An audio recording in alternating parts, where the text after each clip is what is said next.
Everyone's attention, please. I know we have a big agenda this afternoon. I'd like to reconvene the Board of County Commissioners meeting. The time is approximately 1:30 p.m. And today is Tuesday, the 22nd. So it's 2-2-2-2-2. A lot of twos out there. First, I'd like to ask for the proof acceptance of publication. So moved. Second. The motion is second. All in favor of the motion, signify by saying aye. Aye. Opposed, like sign. Aye. Motion passes. Do we have Commissioner Zimbauer on us? I was going to say, where did your voice come from? I didn't see you on the screen, Mr. Commissioner Zimbauer. I just wanted to make sure that we all know that you're there. I'm here, and I appreciate the availability to appear remotely while I'm in quarantine. Thank you very much. Thank you. Just for the statement of public hearings, rules and procedures, our staff will present each item for consideration with staff's recommendation. The board will have an opportunity to ask questions of the staff. The applicant will then have the opportunity to make the presentation. The board will also have additional time to ask the presenter when they're finished. Members of the public interested in speaking either for or against the project/issue, please fill out the yellow speaker form in the lobby. Indicate the item number. Whether you're for or against, place the form in the tray in the lobby, and this time, please give it to Shani. Shani, please raise your hand. There she is there. That's Ivana. Member of the public will be allowed to give comments once per item. If you'd like to have your comments submitted for the public record, please fill out the green submitted form located in the lobby, and please give it to Shani as well. Speakers should state their name and address clearly for the record, whether for or against it. Speakers they'll be given 3 minutes unless they are an official spokesperson for an HOA or an organization. Then you'll be given 6 minutes. Board members will have questions regarding the comments. Once the opportunity was given, once for each time has expired. Speakers will be limited their comments pertinent to the agenda items. The clerk is required to obtain all documents, photos, drawings, anything that's presented to the Board of County Commissioners. So if you show it, please be prepared to leave it for the record and the clerk. Once all speakers are heard, the applicant will have the opportunity to rebut if necessary. Once we close public hearing, and put the matters in the hands of the commissioners for discussion, recommendation, or motions. Following a motion and a second, the board will have the opportunity for discussion and a vote. Commissioners who do not cast a vote is considered in voting in support of the motion. Under quasi-judicial public hearings, board members, we welcome all comments from anyone in the audience or interested in the proceedings. Florida law requires the board's decision in quasi-judicial actions is supported by competent, substantial evidence presented to the board during the hearing of the application. Once completion and submittal of the evidence, if such evidence is mindful, would be accepted, adequate in support of the conclusion. There must be factual basis for the record to support opinion for the testimony for both experts and non-expert witnesses.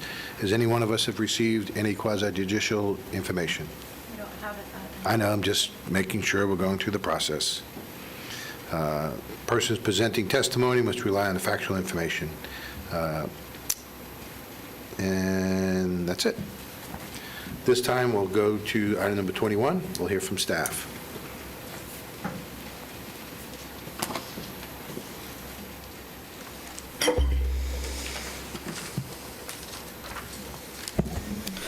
Good afternoon, Chairman and Commissioners. For the record, Tyler Reed, Senior Planner.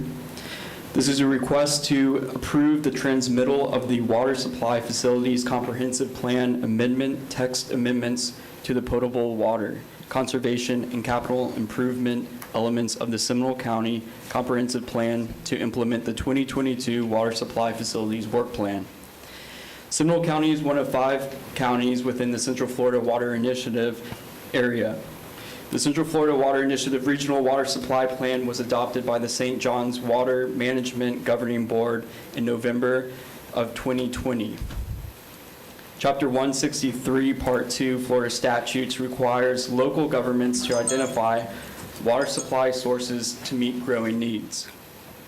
The work plan demonstrates existing potable supplies are adequate through 2029, and future regulations may impact supplies beyond 2029.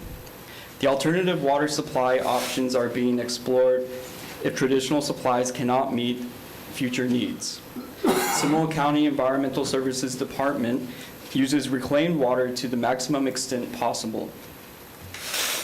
Conservation is being implemented and program expansions are being explored. This 10-year water supply facilities work plan is consistent with the Central Florida Water Initiative Regional Water Supply Plan and Florida statutes. Various changes in policies of the comprehensive plan, including changes to policy POT 5.1 of the potable water element, have been made to include updated information on the 10-year water supply facilities work plan. The water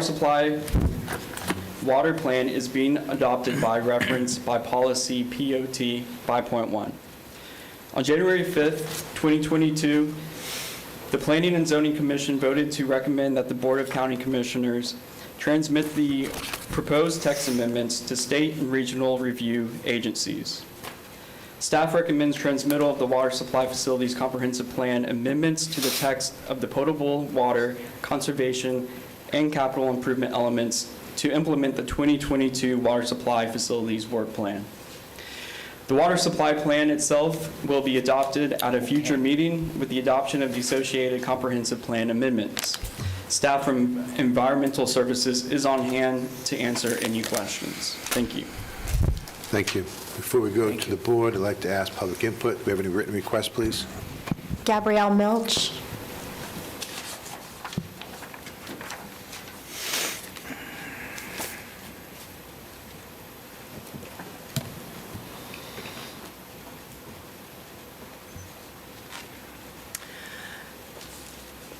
Gabrielle Milch, 252 Coble Drive, Longwood, Florida. I wanted to remind you all that transmitting this comprehensive policy plan and also that you have, the state of Florida has adequate and minimum standards for water quality. So adequate and minimum standards.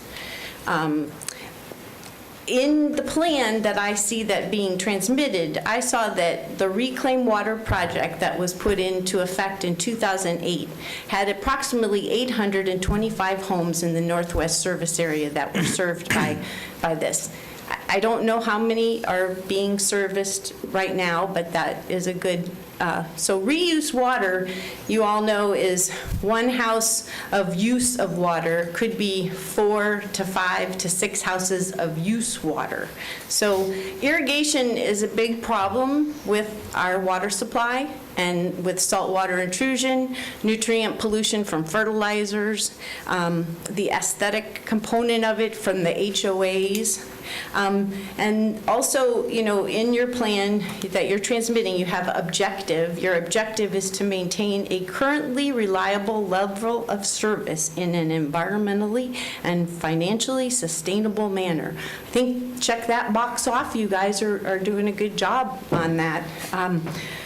Water cops, hey, could we hire like 5 or 6, temporary workers to go around, or maybe put in some ordinance where people can go out and tell on your neighbors? That would be good. You have a hotline. If you see watering, call 1-800 Stop Watering today. Oh, that would be more than the right amount of numbers. So, Are you available? Am I available? No. I'm going to be paddling away. But, you're passing these ordinances and you're amending the comprehensive policy plans. And I know people don't think that water conservation is important, but you're pouring a glass of water. You can live without irrigation water, but you can't live without water. So I just hope that you go beyond minimum and adequate standards for your plan in the future, and I'd like to assist in that if any way. You guys have done a lot on this, but I'm still not good with it. So until we get our irrigation addiction down, I don't know what's going to happen. So we'll have to check it out. So thank you very much. Thank you, Ms. Milch. Commissioner Zimbo, and that's Constantine. I just wanted to say that, Ms. Milch, we appreciate the fact that you're here all the time talking about water and that you want to help us improve our plans, and I want you to continue to do that because, we, in our priorities, that holistic water plan is one of our top 10 priorities. And, this isn't that. We're waiting to get that. And we need, I don't have to tell you the encompassing holistic, what water entails. And, it's something that is not part, we are not exclusive to it. Almost every other priority, we can do it ourselves. Water, what others do affect what we do. So, when we're doing this holistic approach, we certainly need experts like yourself to be part of that. So please stay engaged and help us. We need you. Yeah, because we need all the municipal governments in Seminole County, the 7 cities, to participate, to have meaningful water conservation and measurable water conservation. So thank you for that. Commissioner Lockhart. Gabby, you and I have had some great conversations about this, and I echo much of what Commissioner Constantine just said, and I think the last time you and I talked, I said, please stay engaged and hold us accountable. It's so important that voices like yours continue to be heard, and the one water wow that we were talking about several months ago is, we're still waiting for the big display Big of wow. the big one water wow. So it's critical at the big splash. The I one like water that. wow splash. Wow. It is going to take everybody to sign on to make sure that this is something all the way across the board. But one of the things that I always hone in on and that I keep beating my drum about, and I know you're passionate about as well, is education. And there are, even though they are small things, there are things that every single one of our homeowners and every one of our citizens can do in their own homes that could make a dent in this, in addition to the things that we may be able to do as well. So let's keep the dialogue, keep the conversations going, keep showing up. I know it tends to be frustrating when you come to meeting after meeting, sharing the same thing over and over again, and you don't feel like you're seeing movement. There is movement. It's just paddling underneath the surface right now, I think. Paddling. Paddle, That word too, yeah. I think we're going to be in a much better place, headed in the direction that you would like to see when we have the whole reveal. I'm excited. Yeah. Pink or blue? We all are. Thank you, Ms. Milch. Blue. Next. Do you have any other speaker forms? No more. Is there anyone else who would like to? This will be your time. If you can come to the board, you can fill out the form afterwards. Cindy, this is on the water. Yes. Yeah, sorry I missed it. It's sensitive today. Okay. All right. Cindy Holler, 1731 Beacon Drive, Sanford. So I'm sorry that I missed the comments by Mr. Terry. Is that Tyler? Tyler Reed spoke? Who is he? Senior planner. Cindy, your time talked to you on the phone is, Cindy, your time is ticking. Yeah, that's okay. I don't have a lot to say. Okay. So it's okay. I have time. Okay. Okay. So I talked to my husband about this and 8 sets of neighbors. And so for me and to a lot of them, property owner, so I introduced myself. So I just want to preface my comments with, I'm a property owner. I believe in private property rights because I know that's a major issue. I'm an employee, so I believe in capitalism and earning money. I'm a human. I like clean water, people, wildlife, and trees. So in most cases, the county, it makes sense for the rezoning to not go through. So I've been spoken that many times. The county should review the growth plan. I'm a private well owner, and what private wells need protection, and concerned citizens desire sustainability. So these were some of the things from our neighborhood powwow. We don't want our wells to run dry. Fresh water is a limited resource, and I had stats on those, but there's not, there's a minimum on the earth, there's a minimum amount of fresh water available. Saltwater intrusion into our aquifer, the more we pump, the more we risk. We don't want our wells polluted. Pay attention to population growth. People are not bringing their own water. So, yeah, a lot of people here from other states recently. Want water conservation education for all HOAs and residents. By the way, places lived in Seminole County. Never have I lived in an HOA. I'm not particularly a fan. New builds require, in my opinion, require native Florida-friendly landscaping and water conservation, appliances, sprinklers, use of reclaimed water. So that's all I have. Thank you for your Thank you. time. Is there anyone else in the audience who'd like to address the board at this time before I close public input? We're going to close public input. Public input's now closed. Now for board discussion and direction. Commissioner Herr, excuse me. Commissioner Herr first, and I'll go Commissioner Zimbauer. So I asked the question during briefing of why we would transmit this now, and then the next item we have up is related or has related language in it, and that's the request on the next item is to delay it. We also have a series of questions that came in. I think we all got the emails that probably need to be addressed. And so I appreciate that we're transmitting this so that we get feedback back from the state, and then we vote on it at the April meeting. So perhaps that's the answer. I'll ask and maybe answer. I don't like when people do that, but I'll offer that that may be the answer. So from an order of operation perspective, is there an imminent need for us to do this now if we feel as though we have citizens out there that are making the accusation that we've not socialized it well enough, we've not taken enough input?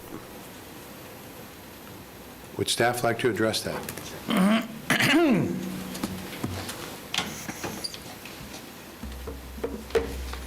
touch this or not touch this? Good afternoon. For the record, Rebecca Hammock, Development Services Director. We are required by the state to adopt the water supply plan as well as the associated comprehensive plan amendments 18 months from the date that St. John's adopted their water supply plan. So the deadline for the county is May. So we might have a little bit of wiggle room if the board would like to continue. This is just the transmittal hearing. It does have to come back for adoption, and we can make changes between now and adoption.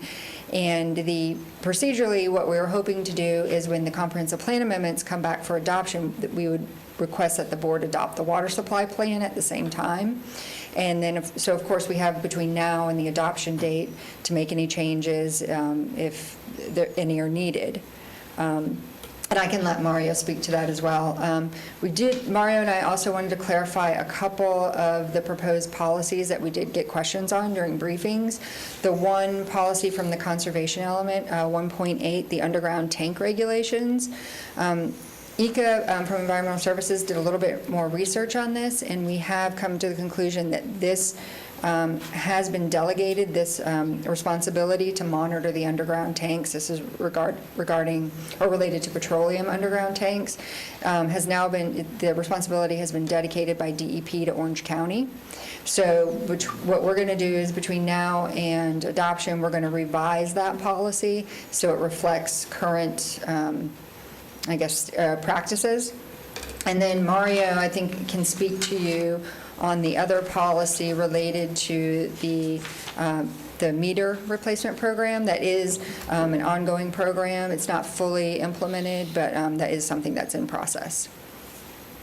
Does that address your questions, Commissioner? It does. Thank Okay, you. thank you. Commissioner Zimbauer? Thank you.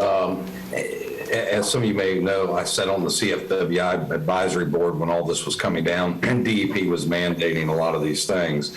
And it is correct, we have to adopt that 18 months after St. John's plan, which we are coming up on.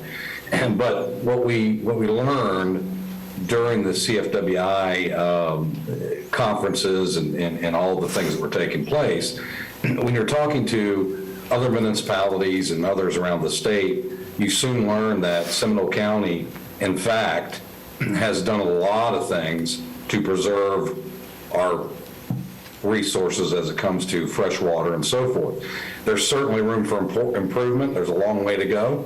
But, in the grand scheme of things, we actually started doing things before many of us were even on this board, and that's where, we need to thank Senator Broder, as well as the City of Lake Wales, City of Winter Haven, and the Florida ranchers and farmers who help understand that everybody shouldn't be looked at in the same lens. In other words, we were going to be penalized at the county level, even though we had actually done things to actually mitigate the impact of our freshwater supply and clean water, when others had not. So that was taken care of at the state level by Senator Broder, and we thank him very much for that. But again, I think this is a good step in the right direction. I would like us to see some discussion. I know we've had discussion moving forward about Florida-friendly landscaping and how that looks from the lens of preservation of water supply, as well as we really should be looking at the irrigation issues. Terry McHugh and I have had quite the conversation and understanding that back when he first started, our departments first started following the usage, we've actually improved immensely of what's actually coming out of the ground compared to what it was 5, 10, 15 years ago. Again, there's a lot of room for improvement. We got a long way to go. So I want to thank everybody for the time that they put into giving this presentation. I will be supporting it. Thank you, Commissioner Zima. Commissioner Lockhart? Rebecca or Joe, I'm not sure who the best person is to answer this question. If we were to delay the adoption of this, which I'm not sure I'm inclined to do because it does feel more ministerial in terms of checking boxes, but would we have our One Water wow to us by May? Your One Water wow is not coming to you in that time frame. We are just now lining up the consultants to start diving into, I can't help it, to start looking into what that looks like as it moves forward. So Okay. that will be a process that will be ongoing for some time. Okay. So we won't have that. Okay. My sense from conversations and emails from citizens who are most involved and engaged on this topic is that they are really looking for some of the things that will be in the meat of that. And if that isn't coming until after May anyway, then there wouldn't be any benefit to really delaying either. So I just wanted to get clarification on that. And I think it's important to understand that what this does and what 22 will actually do are not going to necessarily, these have to be done before we're going to get to the One Water Initiative. And the One Water Initiative is a big initiative. It is a philosophy. It is a moving into a way of being conservation, environmental friendly. It's really changing. It's creating a new way of life. That's not something that we're going to do in 6 months.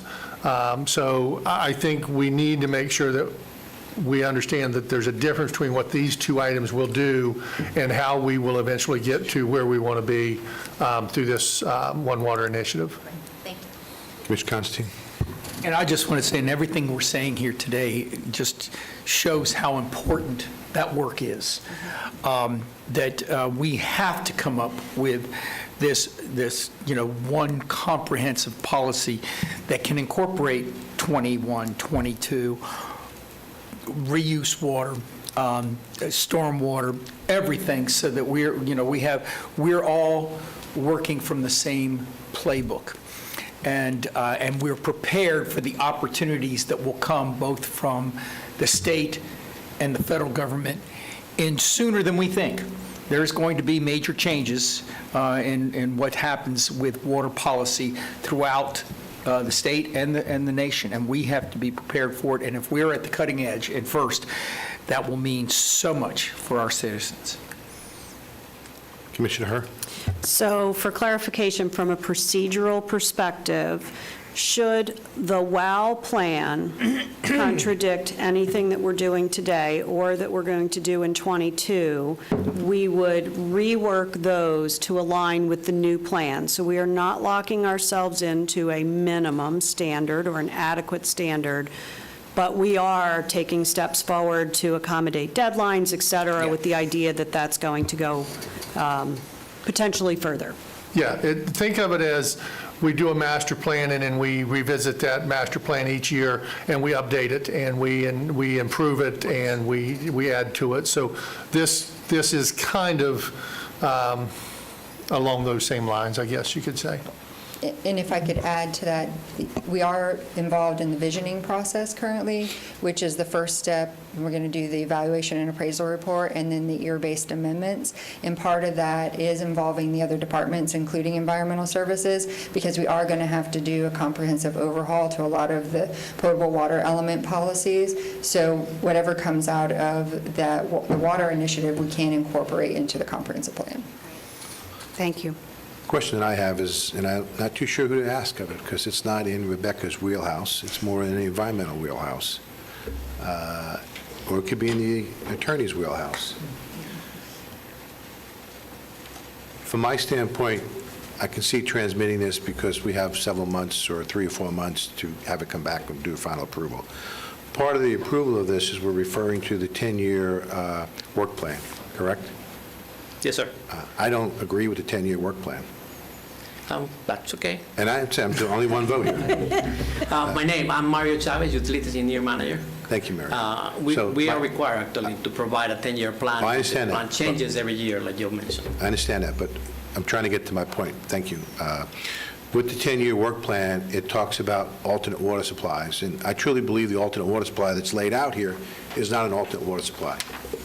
It's not alternate. It's basically a pilot program, and I'm having issues with it.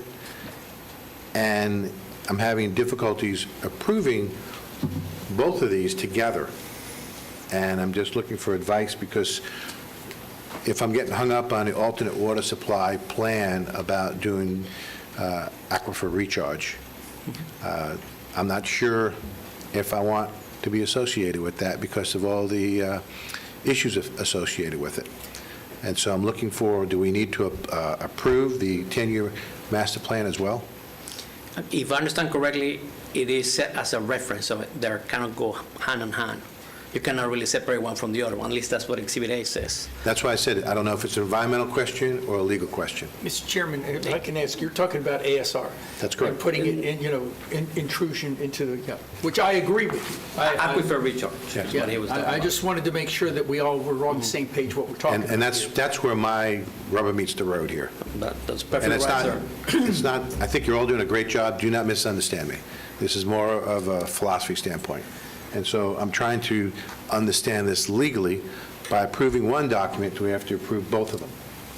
Good afternoon, Commissioner Desmond Morrell, Senior Assistant County Attorney. Based on my understanding, it looks like we have the 10-year plan that's kind of a guide as to what we would like to see moving forward. Today's plan, there's nothing that would prevent you from bringing it back. Anybody who approves it could bring it back for reconsideration at another time. We could also amend things as needed. So this wouldn't be your only bite at the apple. I'm hoping that answers your question. Not really, you're just kicking the can down the road. Well, to answer your question, Well, though, basically, Commissioner, you- this is not a final, you have the opportunity to Well, change. basically, you're trying to paddle a boat without a paddle. Nope. More water analogies. We're up against a deadline. I understand that.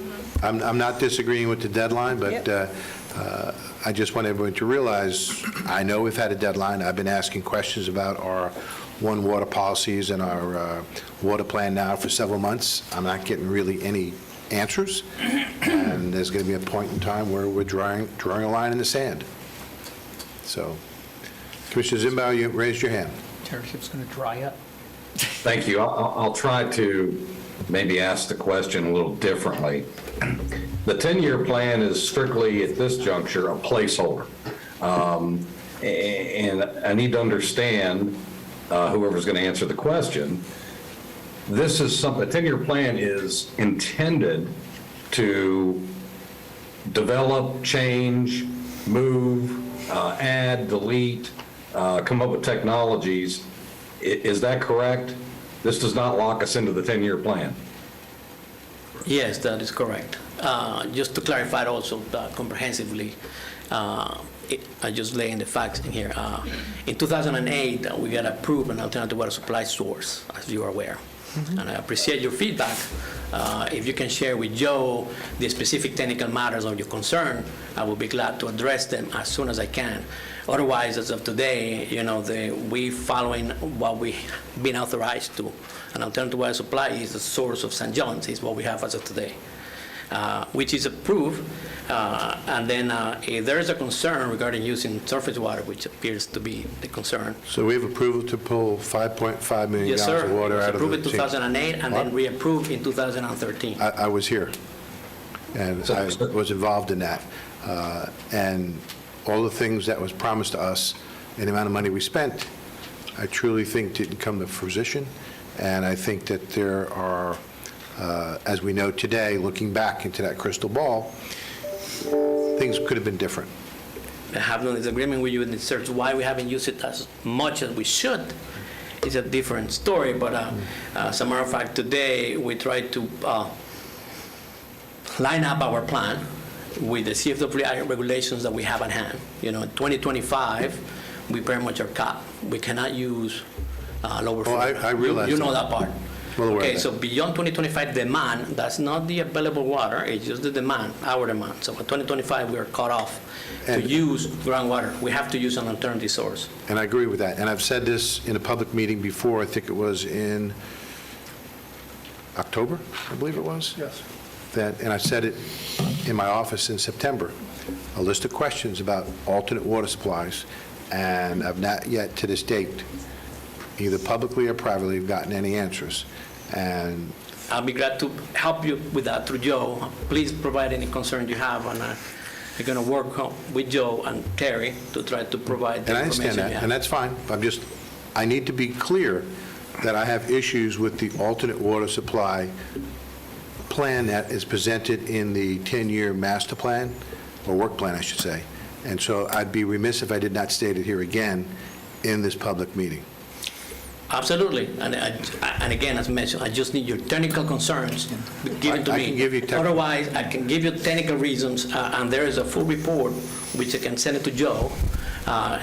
It's called the St. John's River Water Supply Impact Study, done in 2012 by St. John's, where they provided that it's 155 million gallons available for grab, excess, which I can provide it to Joe. So through Terry. you may not be aware of this, sir, but I lived through those two lawsuits. Absolutely. I was able to escape one, by the way. I lived through both of them. Mr. Chairman? But anyway. Yes, Commissioner Constantine. Not, and I'm going to use another, not to beat a dead horse. Get out of the water thing. What the chairman, I think, is saying, and what I have said before about surface water and everything, with this plan, with the holistic plan, we can change. And that's what I just want to put on the record. There are Yes, times, sir. we're looking at changing that. At least from one point of view, I think from another point of view, it's been stated maybe from others. Just looking at, when we're looking at alternatives, that surface water and ASR are not my favorite, if I'm just going to be nice, not my favorite ways of getting water. Conservation, obviously, is the first thing, and then we kind of look at Absolutely, everything the else. uppermost. Yes, sir. We're duplicating our budget, if you're familiar with that part. Just wanted to move this forward, to say we Absolutely. can change this. Yes, sir, we can change it. And again, I have no That's problem transmitting this, but before we come to final adoption, I'm going to need some more information. Absolutely, Thank you. sure. Okay, direction from the board. Do we have a motion for Move approval of water supply facilities comprehensive plan amendment transmittal. That's okay. You took a breath. Yeah. That's You're absolutely right, I very dangerous to did. do around here. We have a motion. Is there a second? Second. Second. Any other discussion from the board? Seeing none, we'll call the question. All in favor of the motion signify by saying aye. Aye. Opposed, like sign. Motion passes unanimously. On the next one, do you, Just wait Yes, one sir. second. Item number 22, Staff's recommendations is requesting to continue this. The staff want to just address why they wanted to continue it, and then we'll see if there's an appetite for the board to do that. Mario Chavez, utility engineer manager again. It's up to you. What this one is just cleaning up from the previous, the 21 that you just approved. The ordinance refers to an ERC that is outdated. So the intent of this ordinance is just to remove the language out of it completely and remove it also out of the comprehensive plan and keep the data, which is the new ERC value, gallons per day, in a single location. We change from time to time.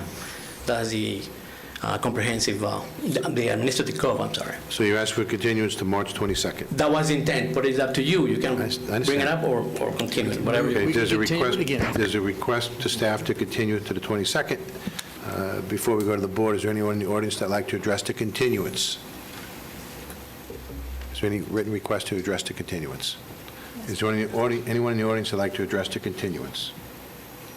Okay, is the board willing to give the continuance to staff?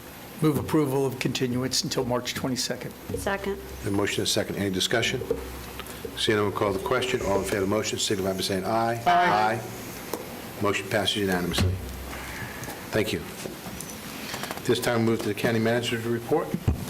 I have nothing to report today, sir. Okay. County attorney. Yes, Chairman. Just a brief follow-up from this morning's inquiries. There was an initial inquiry regarding the county manager's search. I did get a chance to speak with County Attorney Applegate. He did indicate that he's been in close contact with Mr. Slavin and that Mr. Slavin has received all of your comments. Mr. Slavin is putting those together in what is being considered a profile packet of sorts. It'll be distributed to you all for a final time to review and ensure that this is accurate.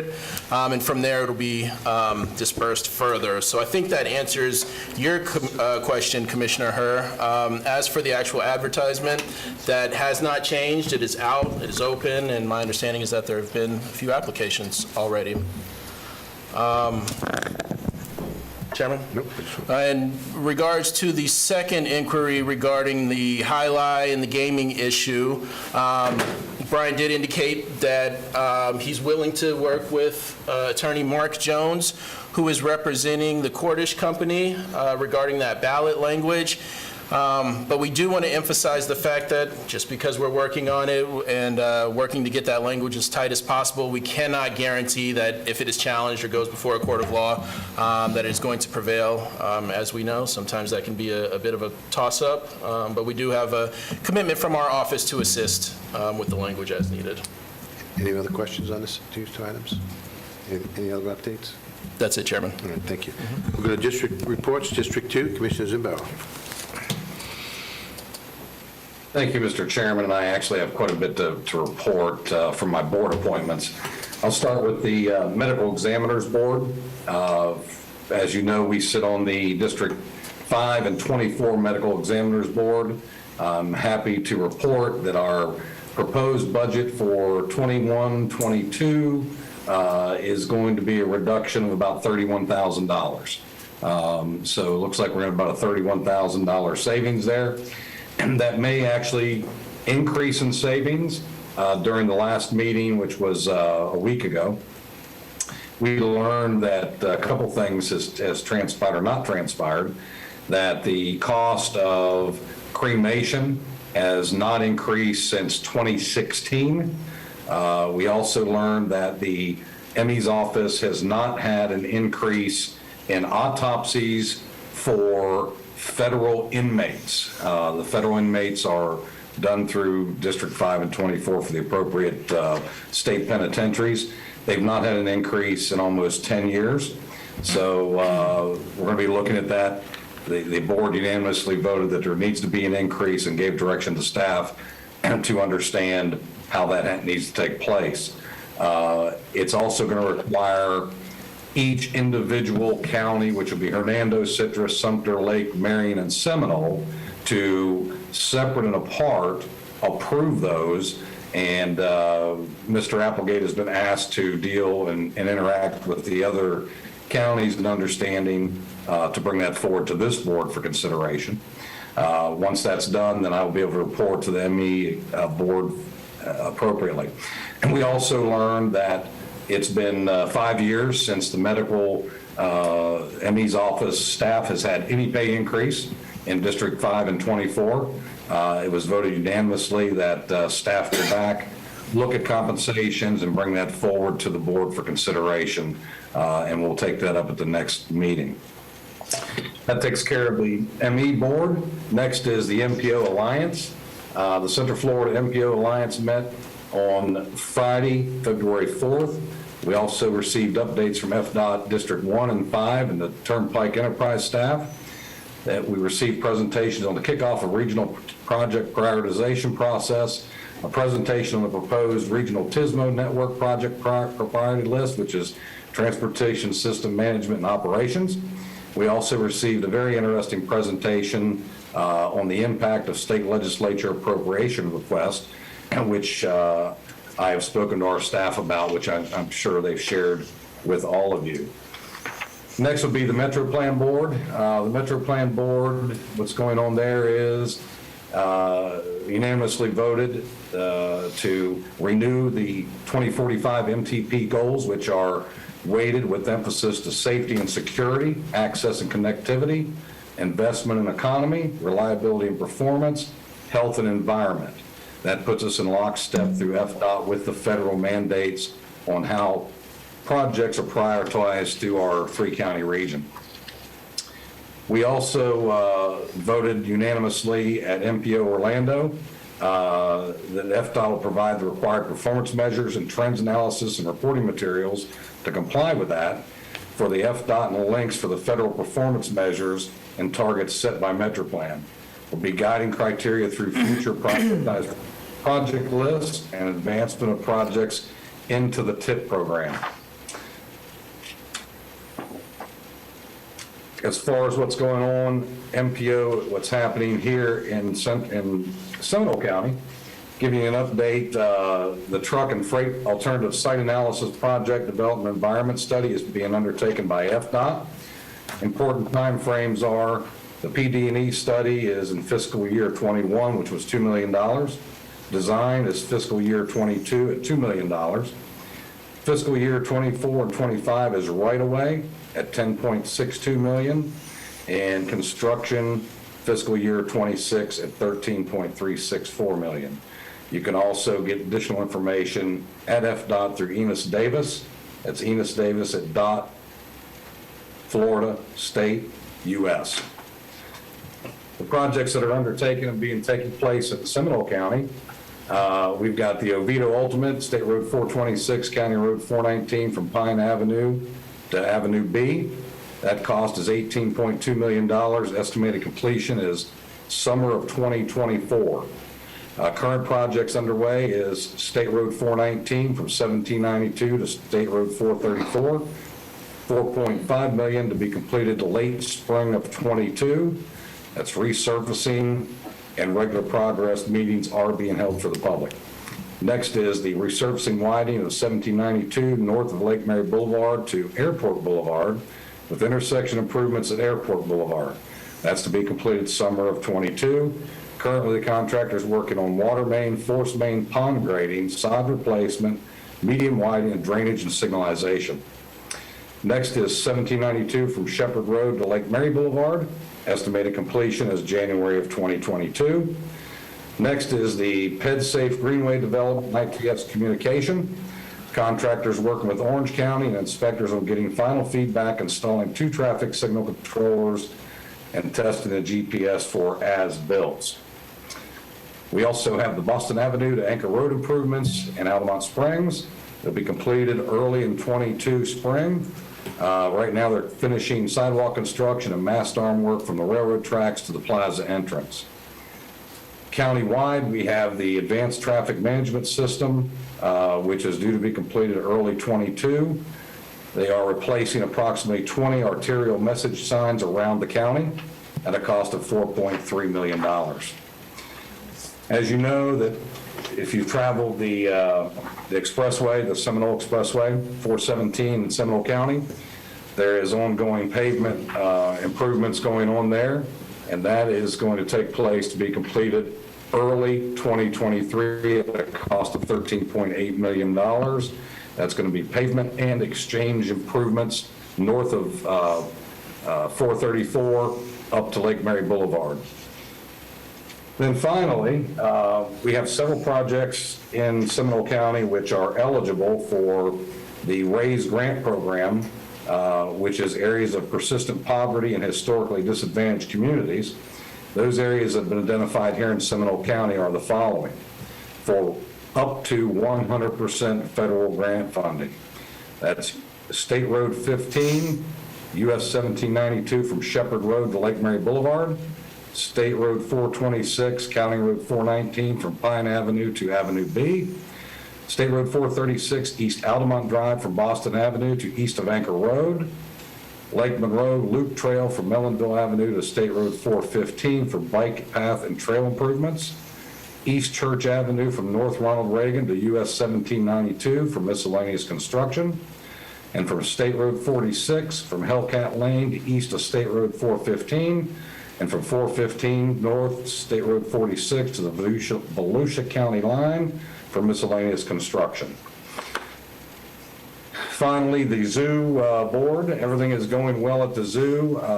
There's still an ongoing internal investigation on some matters that have taken place at the zoo.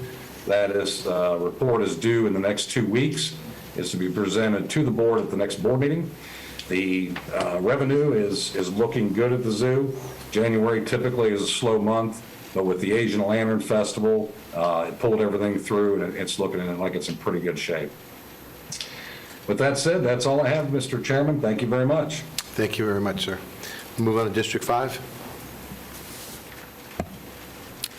At the risk of appearing wildly inadequate, I have a much shorter report.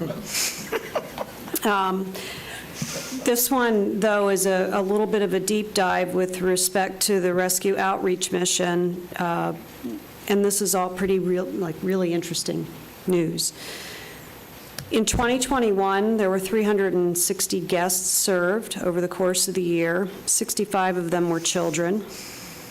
70 guests were permanently housed, and before anybody does math and says, whoa, that's not acceptable, that's permanently housed, not transitionally housed.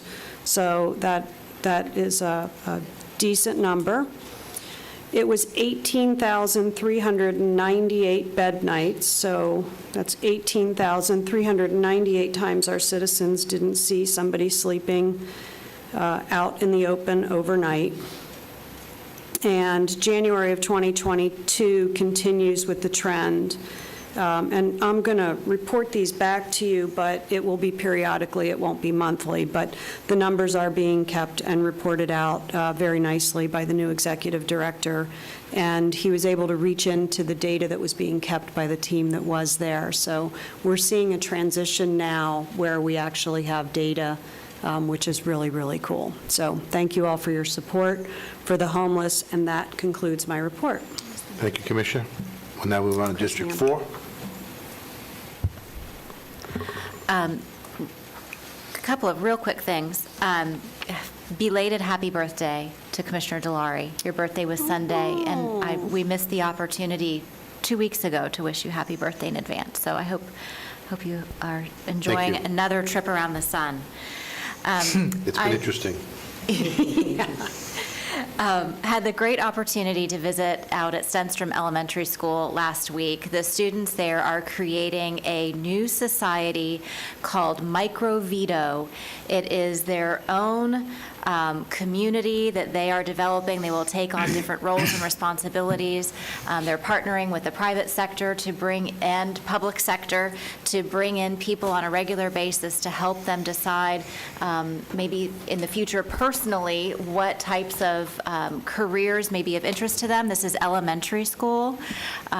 Just a great opportunity. The day that I was there, the students were going through debating and adopting their own constitution for the rules that were going going to be guiding them for the rest of this experiment. And it was just a fabulous, fabulous thing to see. I loved being able to be back in the schools. I also want to thank Chief Financial Officer Jimmy Petronas for visiting our USAR Urban Search and Rescue team. Was recognized. Commissioner Herr and I both were down at the warehouse. Honored to be able to be there to watch these incredible men, women, and canines receive challenge tokens and thanks for being a part of the Champaign Towers awful implosion, collapse. I just the stories and the impact that that experience will have on many of our own men and women will be for the rest of their lives. And so thank you so much, Chief Kinley, for being there and having so many members of our team to be able to be recognized. I don't think we'll ever fully understand what they've been through. So thank you. The Seminole State Dream Gala, which was mentioned at the last meeting by Commissioner Zembauer, was a gigantic success. It was the most funds ever raised for any Seminole State Dream Gala in our history. $550,000 that night. All goes to scholarships and programming directly for students. Absolutely tremendous. So thank you to each one of you who helped to support our state college. We have a fabulous partnership, and much of it because of events like that where everyone comes together to support what's happening. Also, this weekend, this Saturday, is the Gardening Expo at 5 Points. The IFAS team and our extension office team up for this expo every spring, and it is always a wonderful event, although I'm not sure if we were able to have it last year because of COVID or whatever reason, but I will be out there and looking forward to seeing anybody else who likes getting their hands dirty and digging in some dirt. That's it. Thank you, Commissioner. Now, District 3. Thank you, Mr. Chairman. On February 10th, the Central Florida Expressway Authority had, in addition to the regular meeting, a long-term workshop program beginning. We're going to do that over the next 3-4 meetings, looking at the future and the programs. And clearly, we all understand one of the things that Commissioner Zembauer mentioned was the 417 to the airport. That certainly is there, but we also talked about other things that are in the future, the automated cars, how you incorporate that, and also the charging of electric cars and everything is all part of that. On February 11th through the 16th, I was in Washington, D.C. for the National Association of Counties Legislative Conference. At that meeting, I brought back some valuable information on ARPA, as well as transportation and water infrastructure bills that are going through with the legislature. And I think also it's worth noting that at that, to show how important I think that the counties, and at least in the federal government, the President of the United States came and spoke at our luncheon on Tuesday, the 15th, and that was very interesting. Tomorrow, or Thursday, I'm sorry, I'm wishing our birthday boy good luck at the, and I know he's going to do a great job at the Seminole County State of the County. So that I'm sure all of us will be there, and it will be we're all looking forward to, I think it's a packed crowd, so wish you the best.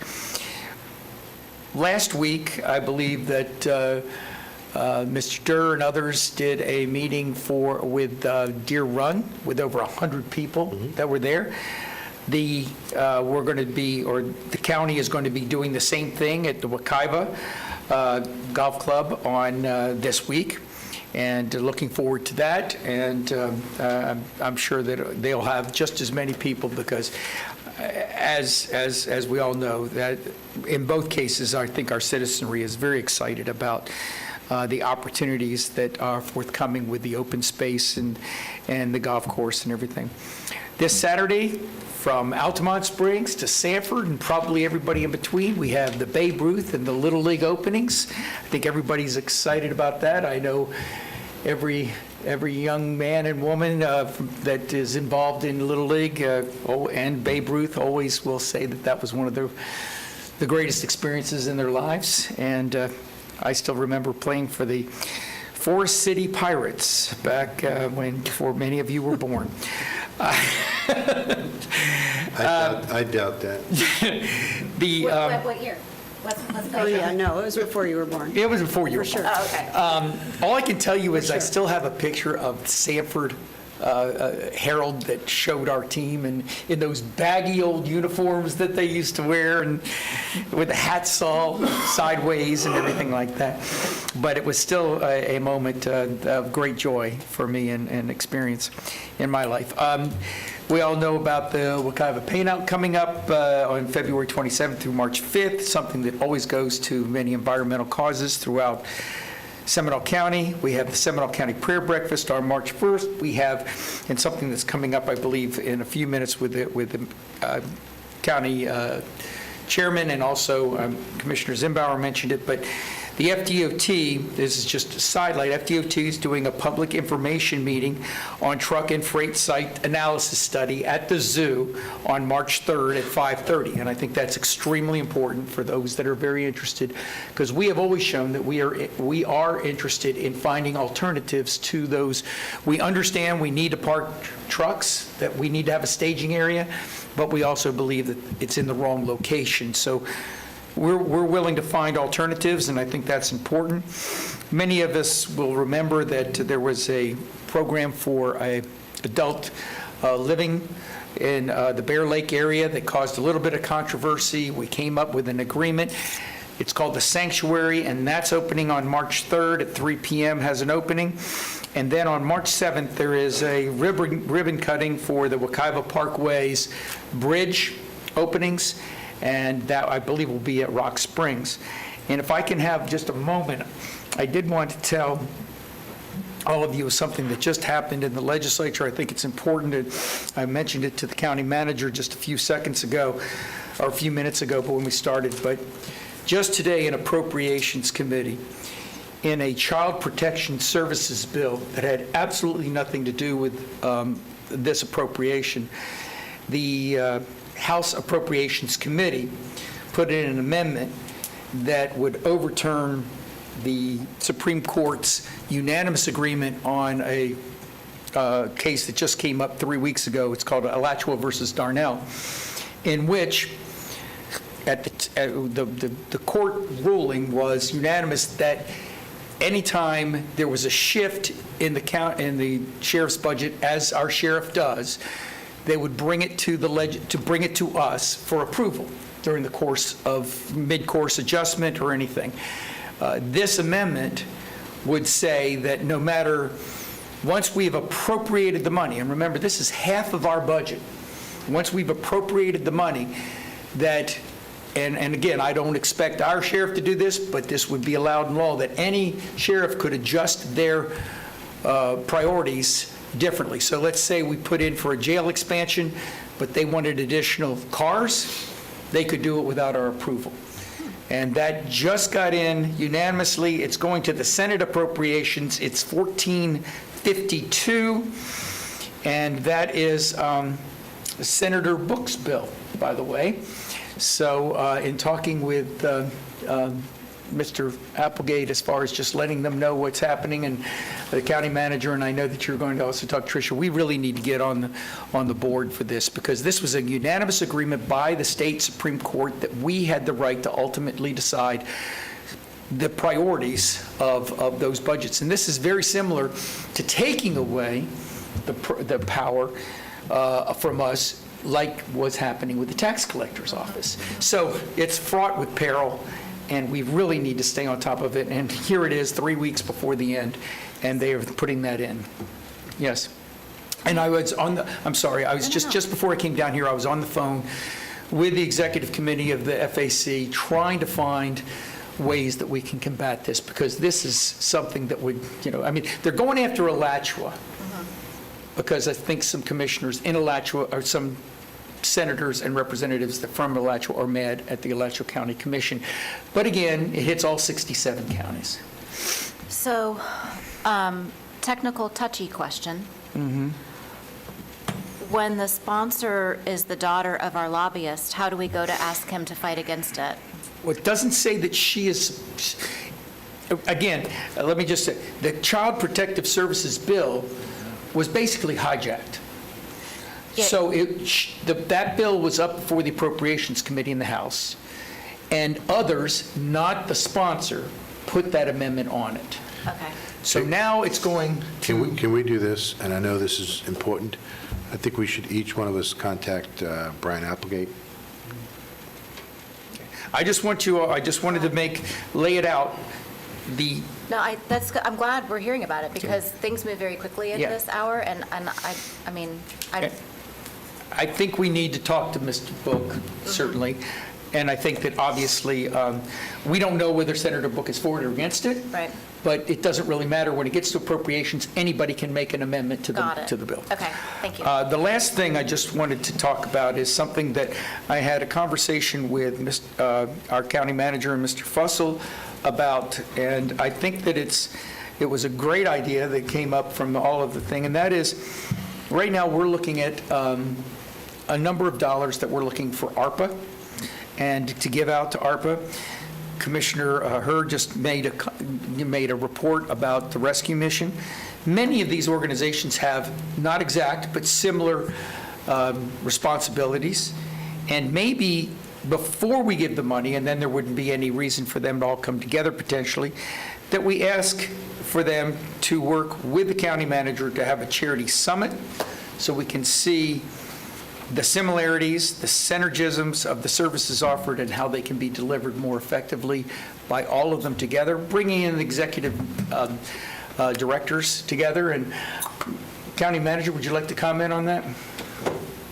No, we just talked about it, and it might be timely to do that between now and when we get ready to try to decide where additional money is being requested and being funded, because obviously the ask is bigger than the pot of money that we have. So as we were discussing, it might be a good idea to try to maybe bring some of these groups together, specifically the ones that are asking now, and see if there are some commonalities, some shared resources, some things that they can do that are shared opportunities that may be able to save some funds or save some money, and I don't even know what those are. We're not sure what those are, but we know that, there are groups that are working with homeless, there are groups that are working with, human rehab, human needs in our community, and we were just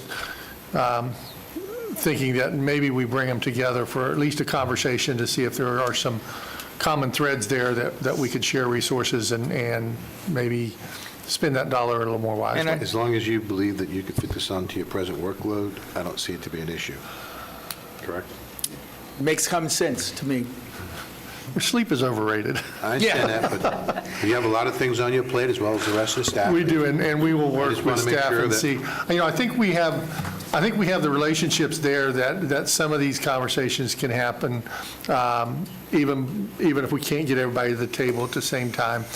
So I will work with staff and see what we can come up with. Commissioner And Hur? with that, with that, Mr. Chairman, I'm done. Commissioner Hur?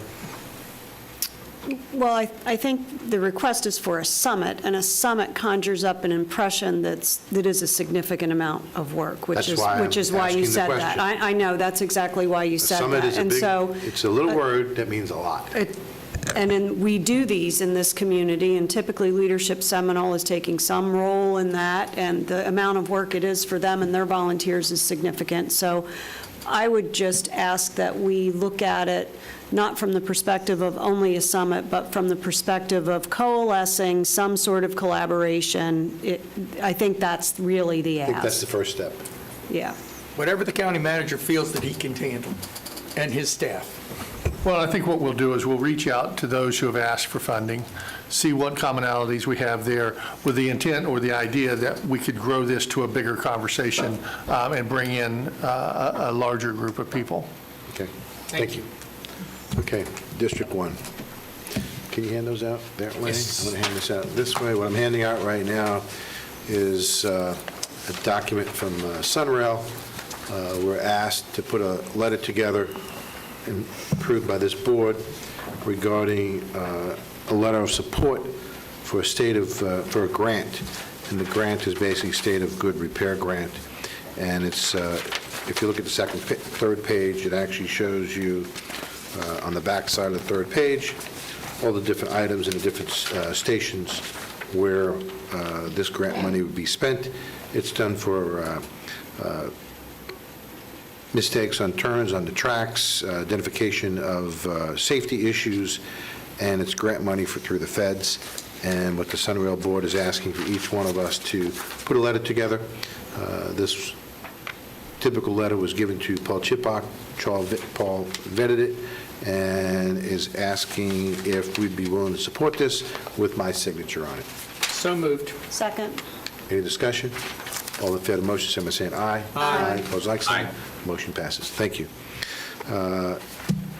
We've talked about road projects. Just want to make sure the public is aware that the I-4 express lanes are going to be opening this week.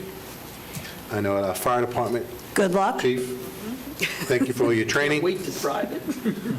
I'm sure it's going to be kind of interesting, and I'm looking forward to seeing how it's going to work out. But I'm very positive and encouraged that all things will be happening, moving down the road, so to speak. And I know we've all been getting a lot of emails regarding the Black Bear Wilderness parking lot, and I know we spoke about this in the past. I'm hoping that we save as many trees as we can. That's going to be my biggest issue there, and I just want to make sure that we are saving as many trees as possible, because the biggest issue I've had there when I've walked it, there's a lot of people that go there, and most of the people that I've run into, there are some Seminole County residents, but there are residents from all around Central Florida. They're non-county residents.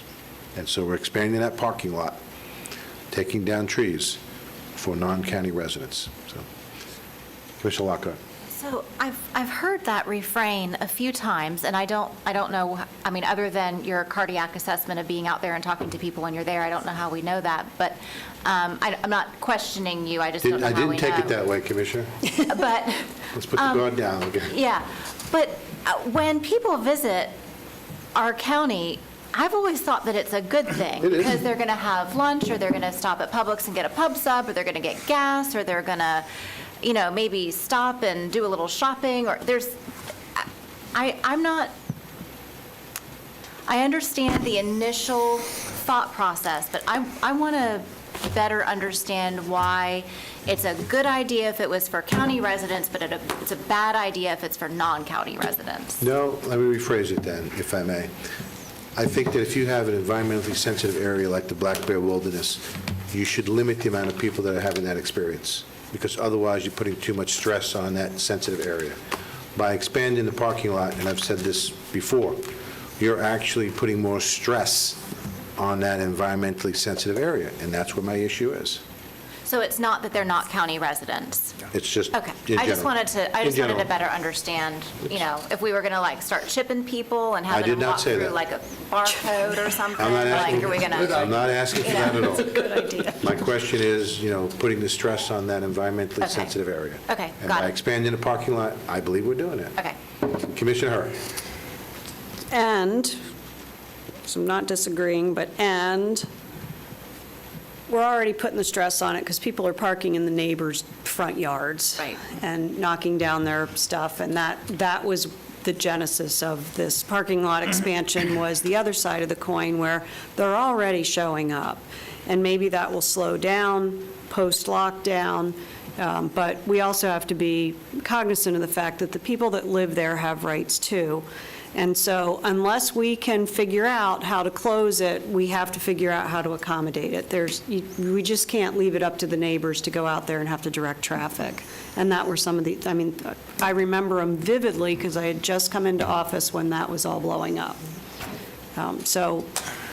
Short of staffing it, which I understand that we have citizens that think we can do that with volunteers, I'm not 100% convinced we can do that with volunteers, but maybe that's worth exploring. We seem to have a lot of people that want to do stuff, so maybe we go there.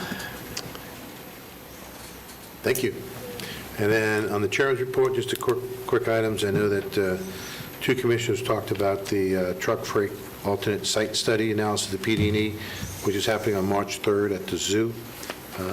It's an interesting study. Round numbers, if you're looking at how much freight it comes in and out of Central Florida, throughout all of Central Florida, and there's many counties involved in that look, you need about almost 900 truck parking spots to do that. That's why this study is so important. It's a very comprehensive study that looks at the entire footprint of Central Florida. Please go to that meeting with DOT on March 3rd. You've had 3 commissioners now bring it up, so it actually shows you how important it really is. And then I also want to give a shout out to one of our county staff's employees, Byron Morgan, Office of Organizational Excellence, just received his LEED certification, so congratulations on that. It's always nice to see the advancement of our county staff. Also want to congratulate the County Sheriff, Dennis Lima, who was sworn in as the president of the Major County Sheriffs of America organization. This organization is phenomenal, and it took place a week or so ago, last week, in the winter conference up in D.C., so I just want to congratulate the sheriff on that as well. It's nice to see leadership from a county in Central Florida represent us nationally. And with me, that is the end of my chairman's report. I do want to put on the next agenda, ask, do we do a resolution of support for the truck stops in Seminole County? We're trying to get funding. The state or the county, D5, has funding for 2 truck stops, and that's why I think it's important that we get as many people to go to the March 3rd. And I'm hoping that on March 8th, when we put this on the agenda, if there's no objections, that we can do a letter of support, that we could probably be the first county to actually do the expansion of a truck stop and get the people that, the 2 stops that are on I-4, start the process of moving them to a real truck stop away from the residents and more into an industrial area. I think that's the real key. Having truck stops next to residential areas for multiple reasons, we can spend all day talking about it, is just wrong. And putting them in an industrial area where people don't live, majority of people don't live, is the appropriate location for it. So that'll be on the next agenda, and if there's no objections.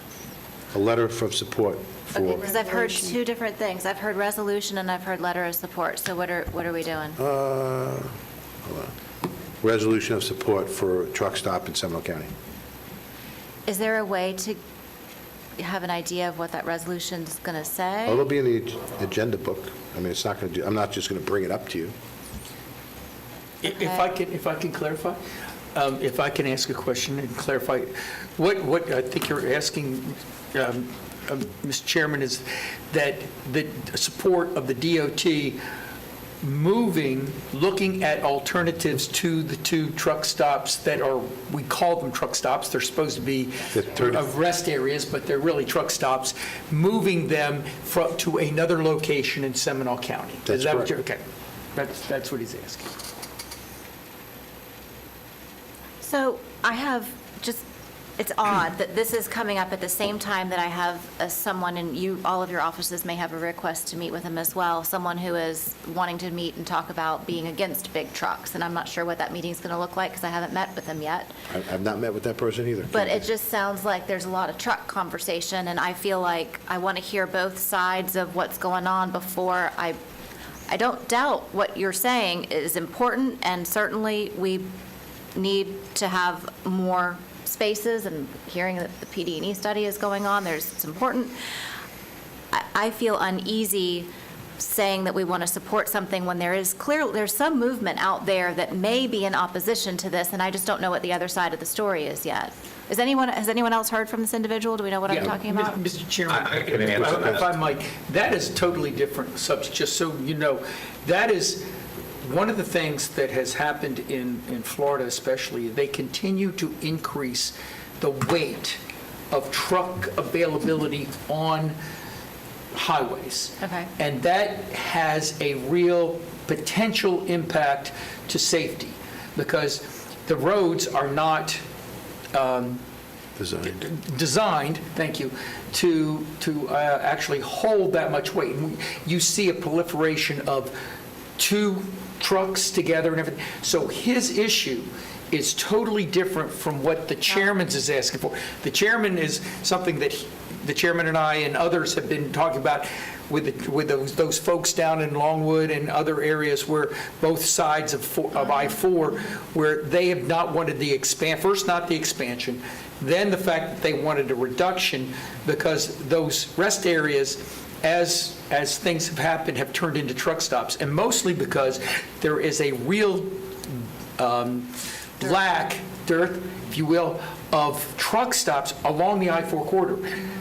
75 is okay, 95 has some problems. I-4 is like 1/10 of the truck availability for stops, and that's why you see those truck stops so many trucks along Longwood. They're preparing to go into Orlando or to Daytona Beach and others, and they're using it as a staging area. So we need to get that, protectionism, and it's not it's not a NIMBY, because when those homes were built, it wasn't truck stops. They were real rest areas.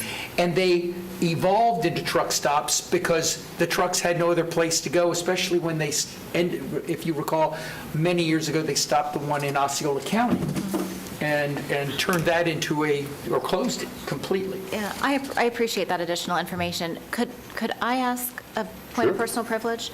Could I ask Bill Hyde to come up and give his perspective on this topic before we vote? Because I think he had some input that might be helpful. So I would We love never, Bill Hyde. first of all, I would never stop a commissioner asking someone in the audience to come up and speak. I would never do that. So if I can't instruct Mr. Hyde to speak, I would never do that either. But if Mr. Hyde wants to come answer a question of yours, ask the question of Mr. Hyde. There's a form that's been filled out, but I think it's for the public comment section of the meeting, and I would like to ask Mr. Hyde if he would like to contribute that information at this point in time before we have finalize this discussion. That would be helpful for me. If he'd like to wait, he's welcome to. All right. So moved. Bill, would you like to speak? What do you think, Mr. Hyde? That's the question. Well, To make him answer. yeah. I know, and I appreciate that about you. Hi, my name is Bill Hyde. I live at 2379 Audley Street, Oviedo. I don't think that anybody up there, maybe Commissioner Zembauer, has spent much time behind the wheel of an 18-wheeler, but I have, and I didn't do it for very long, and one of the big reasons I didn't do it is because of this. I wasn't going to speak at all if it was just going to be because I didn't see the resolution, and now I really want to see the resolution. I got really fired up when I heard Commissioner Constantine's bring that up, because I've heard this before. And to be real straight up with you guys, the way I see this is, I heard the word NIMBY. When you buy a house at the end of the runway, you don't get to move the airport. When you, put the timer on. Yeah. When you buy a house at the end of the runway, you don't get to move you don't get to move the airport. These truck drivers need those places to park. The FDOT doesn't care if somebody doesn't like it that you park at this truck stop or that truck stop. The FDOT pulls these guys' licenses in a flash.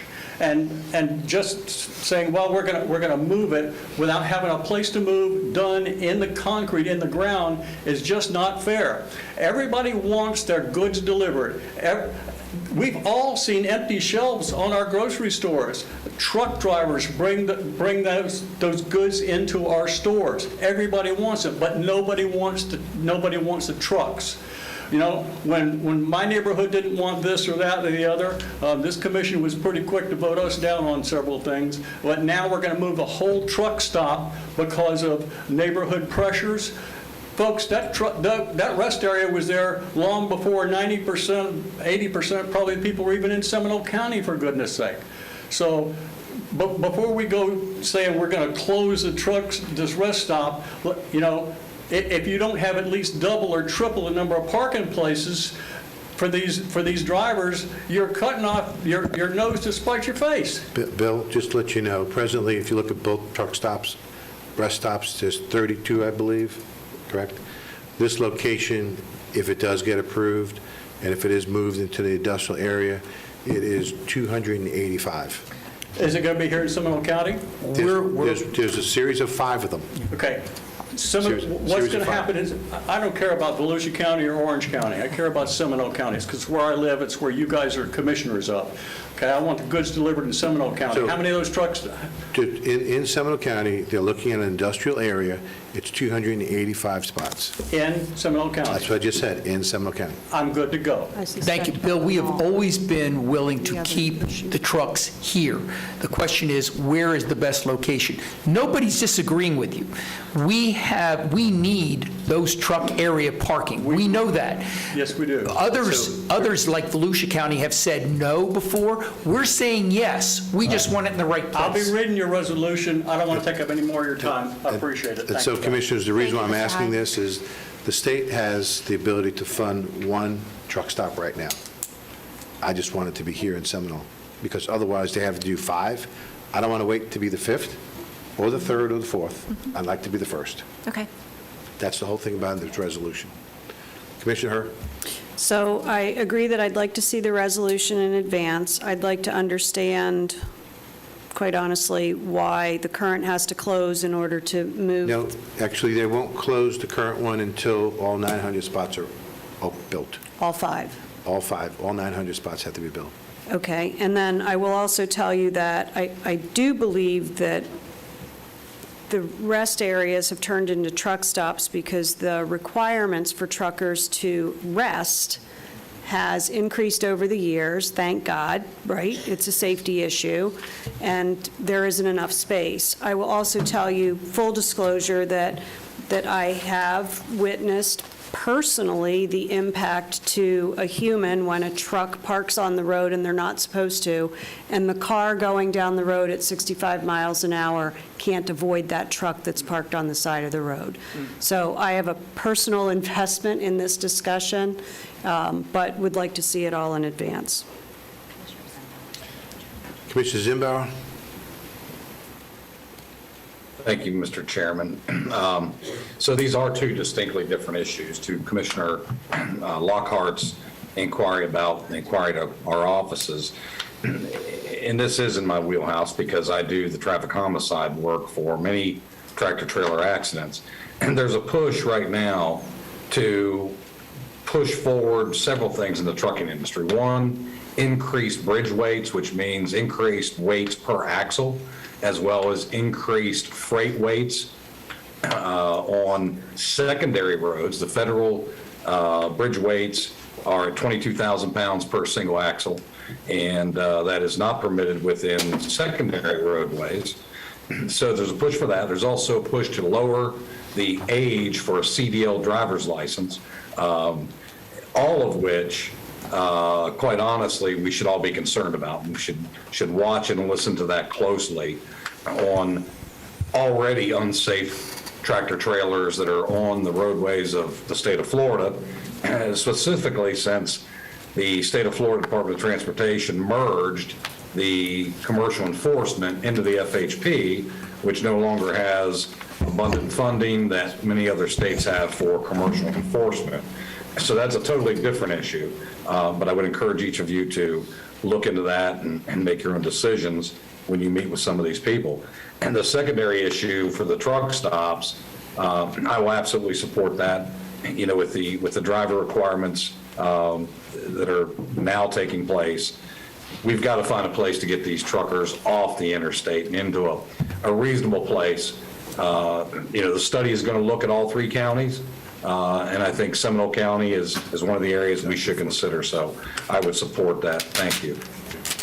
So if no objections, that'll be on the agenda, and more information going to the commissioners ahead of time. Okay, thank you for that. This time we'll hear from the public on items that are not related to the agenda. Do we have any requests? No, sir. Is there anyone in the audience that'd like to address the board? Okay. Thank you very much. Before we adjourn, I'd like to ask County Manager, County Attorney, any other outstanding items? Okay.